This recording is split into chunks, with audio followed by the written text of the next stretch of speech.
नमस्कार, आप देख रहे हैं टीएनवी एकेडमी, जहां हम कंप्लायंस, एथिक्स और मैनेजमेंट सिस्टम्स को आसान भाषा में समझाते हैं। आज हम बात करेंगे आईएसओ 37005 इम्प्लीमेंटेशन प्लान की, यानी स्टेप बाय स्टेप तरीका जिससे कोई भी ऑर्गेनाइजेशन अपना कंप्लायंस मैनेजमेंट सिस्टम सफलतापूर्वक लागू कर सके।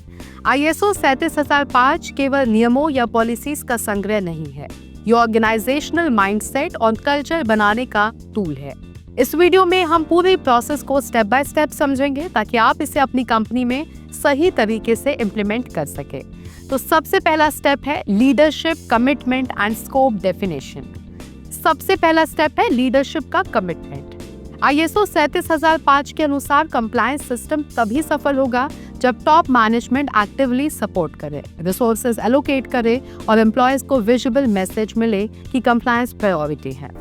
इसके बाद आता है स्कोप डेफिनेशन, यानी ये तय करना कि किस बिजनेस एरिया, प्रोसेसेस और डिपार्टमेंट्स पर आईएसओ 37005 अप्लाई होगा। स्कोप क्लियरली डिफाइंड होना चाहिए ताकि रिस्पॉन्सिबिलिटीज और अकाउंटेबिलिटी साफ हो। अब इसे उदाहरण के साथ समझते हैं। एक फाइनेंशियल कंपनी ने सिर्फ अकाउंटिंग डिपार्टमेंट में आईएसओ 37005 अप्लाई किया, लेकिन लीडरशिप ने स्कोप एक्सपांड करके सेल्स, प्रोक्योरमेंट और ऑपरेशंस में भी इम्प्लीमेंट किया। रिजल्ट क्या हुआ? Holistic compliance culture. अब बढ़ते हैं स्टेप 2 की तरफ, compliance risk assessment and policy development. Step 2 में ऑर्गेनाइजेशंस को अपने कंप्लायंस रिस्क आइडेंटिफाई करने होते हैं। आईएसओ 37005 में रिस्क असेसमेंट कोर पिलर है, जैसे bribery, conflicts of interest, regulatory violations, unethical behaviour. इसके बाद कंप्लायंस पॉलिसीज तैयार होती हैं जो डिफाइन करती हैं कि कैसे ऑर्गेनाइजेशन इन रिस्क को मैनेज करेगा। पॉलिसीज प्रैक्टिकल, क्लियर और मेजरेबल होनी चाहिए। उदाहरण के लिए, एक मैन्युफैक्चरिंग कंपनी ने रिस्क असेसमेंट करके ब्राइबरी, सप्लायर किकबैक्स और अनऑथराइज्ड गिफ्ट्स को टॉप प्रायोरिटी रिस्क माना और एंटी ब्राइबरी पॉलिसी बनाई। साथ ही मैंडेटरी ट्रेनिंग भी लागू की। Step 3, employee training and awareness. Step 3 में एम्फेसिस है ट्रेनिंग और अवेयरनेस पर। आईएसओ 37005 के अनुसार हर एम्प्लॉय को पता होना चाहिए कि कंप्लायंस क्या है, उनका रोल क्या है और वायलेशंस की कॉन्सिक्वेंसेस क्या हो सकती हैं। ट्रेनिंग को एंगेजिंग बनाइए, case studies, role plays, quizzes और रियल एग्जाम्पल्स के साथ। अवेयरनेस सिर्फ इनिशियल इंडक्शन में नहीं, बल्कि कंटिन्यूअस प्रोसेस होनी चाहिए। उदाहरण के लिए, एक सर्विस कंपनी ने मंथली कंप्लायंस सेशंस और short e learning modules implement किए, जिससे एम्प्लॉयज एक्टिव पार्टिसिपेंट्स बन गए और माइनर वायलेशंस घट गई। Step 4, communication, reporting and monitoring. Step 4 में आता है इफेक्टिव कम्युनिकेशन और मॉनिटरिंग सिस्टम।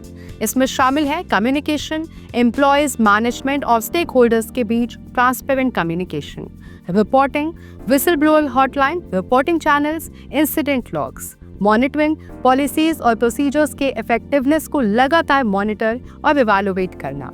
उदाहरण के लिए, एक कॉर्पोरेट फर्म ने मंथली डैशबोर्ड्स, कंप्लायंस केपीआईज और इंसिडेंट रिव्यूज इंप्लीमेंट किए। कंटिन्यूअस मॉनिटरिंग से माइनर नॉन कंप्लायंसेस को बड़े इश्यूज बनने से रोका जा सका। अब स्टेप 5 की बात करते हैं, continuous improvement and audit.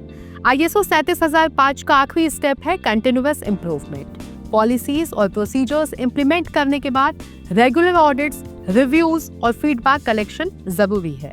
System को अपडेट करते रहना चाहिए, नए रिस्क, लॉस और ऑर्गेनाइजेशनल चेंजेस के अनुसार। उदाहरण के लिए, एक मल्टीनेशनल कंपनी ने इंटरनल ऑडिट के साथ साथ 6 महीने एक्सटर्नल रिव्यू भी रखा। हर ऑडिट के बाद करेक्टिव एक्शंस इंप्लीमेंट किए और कंप्लायंस परफॉर्मेंस बढ़ी। तो दोस्तों, अगर आप इन स्टेप्स को सही तरीके से फॉलो करेंगे तो आपका कंप्लायंस मैनेजमेंट सिस्टम सिर्फ ऑडिट रेडी नहीं, बल्कि एथिकली स्ट्रॉन्ग और कल्चरली एम्बेडेड होगा। याद रखिए, आईएसओ 37005 केवल स्टैंडर्ड नहीं, माइंडसेट और कल्चर बनाने का टूल है।